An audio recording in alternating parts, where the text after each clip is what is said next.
I lost $100 million, but more importantly, I made over $100 million. How do you rebound from it?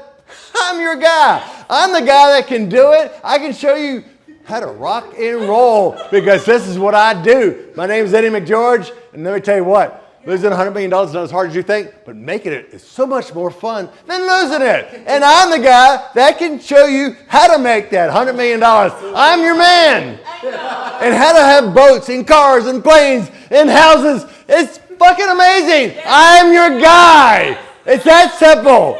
I mean, just think if I was drinking, I would be more excited, but I'm not. But here we go. How to lose $100 million and recover from it?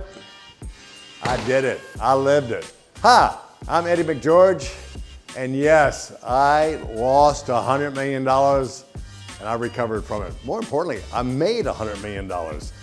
How do you lose $100 million? Not as hard as you think. A divorce, planes, cars, houses, $1 million swings in blackjack. It's crazy. I have learned so much in my life. I didn't learn it from books. I didn't learn it from going to classes or seminars. It's life experiences. I never took no for an answer, ever. I always found a way to get people to say yes.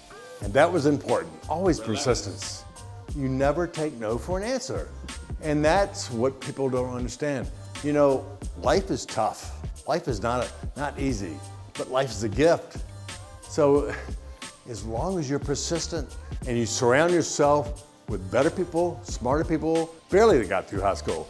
I mean, I had to paint the principal's house to get through high school. I'm not book smart, but I learned. And also helping my dad out, who was sick at the time. And my dad was more important to me than playing football for the University of Alabama. Even though I think about it a lot, I didn't play, and it's okay. It's okay because I learned more life experiences not going to college. I learned more from life itself, and I experienced it all. I started working with my dad, and I helped my dad out, who was sick at the time. And we took a $1.3 million business and turned it to a $500 billion business. Whether it be a date, whether it be going out on a Friday night, it didn't matter to me. I was just persistent in general and still am. I don't like taking no for an answer because I believe there's a way to get everyone to say yes. And I've proven that over and over again. First of all, I got a divorce from probably the most wonderful person in my life. I won't say her name. And unfortunately, she passed away. I got a divorce and that cost me half my fortune, or close to it. And then I did something, I got bored after I retired. I got bored, I got complacent. And what took its place? Gambling.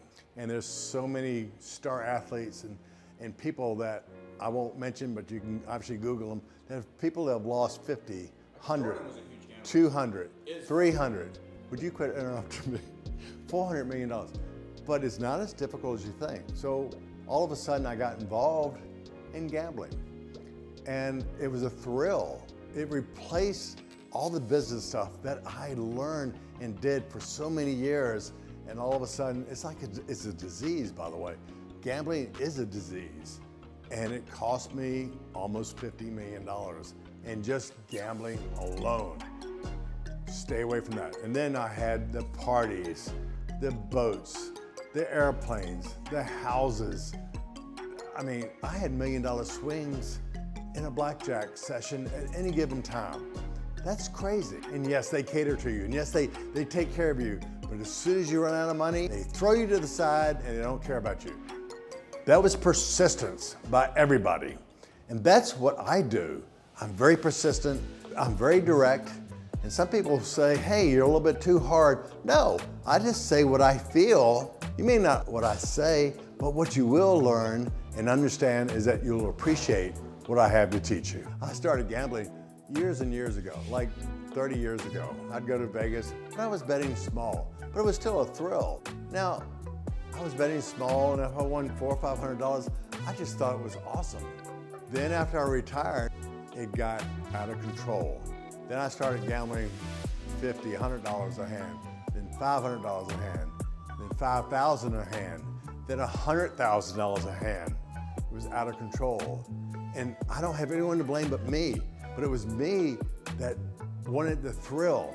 That's what's important, is to understand that's not a thrill. It's just helping the casinos for that short period of time. It's a thrill for me, but not anymore. How do you lose it?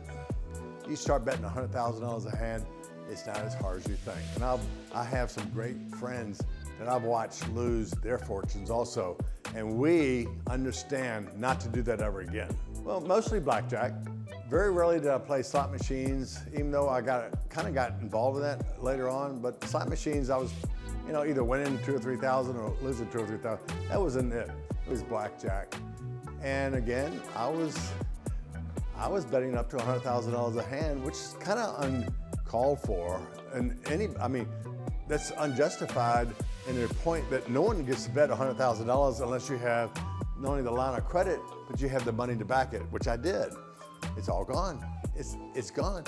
But the best part is I learned from it and I'm rebounding. I love it. It was great. Again, I was in the middle of building an empire. She was terrific, great mother, great person. Grew apart to whatever degree, and I went different ways. It just happens. It's part of life. It happens. And I will say this, it was me, it was not her. She was a wonderful woman, very, very religious, and just a wonderful mother. And she was so grounded, where I was taking risk every day, and I did. And I took a risk, and I took another risk of moving on, which was I won't say the best or the worst risk, but I took it anyway.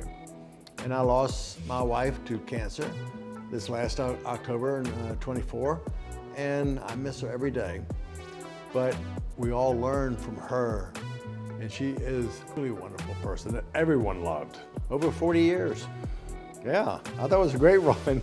This is the most important thing that I can give advice to. Don't put yourself first. I don't put myself first anymore. Put the other person first. Compromise. Never go to bed angry. Always kiss your wife goodnight and always kiss in the morning. Never go to bed angry, never wake up angry. I had a problem with that with the first wife because I didn't do it. Now it's different. I do it and it does work. And also compromise. You have to compromise. It has rough patches. I don't care who you look at, whether it be movie stars, whether it be athletes, whether it be business people, everybody has rough patches. You have to learn from your rough patches and grow from it and work together as a team. Because if you don't work together as a team, it's not gonna work. I have rough patches, she has rough patches, and it's okay. As long as you work together as a team, you can work it out. And you can make yourself better, you can make your relationship better. You can make everything better working together versus being apart.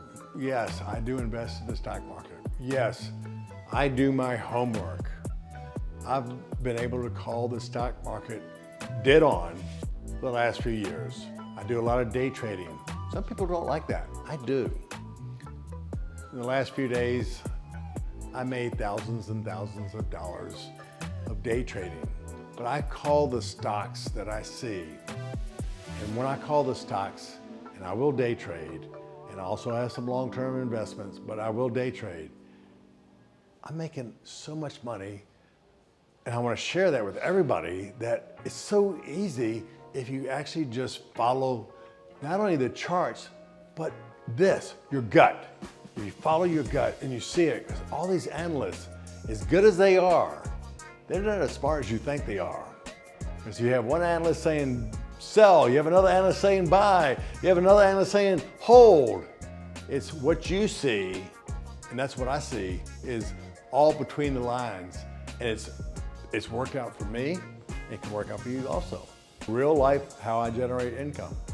And it's, without that, I could be living on the streets. I don't know. But I was smart enough to save a few dollars on the side, and now I've invested in it, and it's working. And that's how you lose $100 million and rebound from it, because you can make it back. That's what I want to do, is I want to share everything with you. I want to share my life stories with you. Everyone has a failure. It's what you do with it and how you learn from it. Michael Jordan, which in my opinion is the greatest basketball player of all time, he had more missed foul shots than probably anybody, more missed three-pointers. But he's still the greatest ball player of all time. It's Babe Ruth. It's what you learn from your failures. Failures do make success, as long as you embrace it. Let's just learn how to make $100 million, and more importantly, how not to lose it, but let's just simply do it together. $100 million, yeah, it's not as difficult as you think it is to make. Hey guys, subscribe to our channel.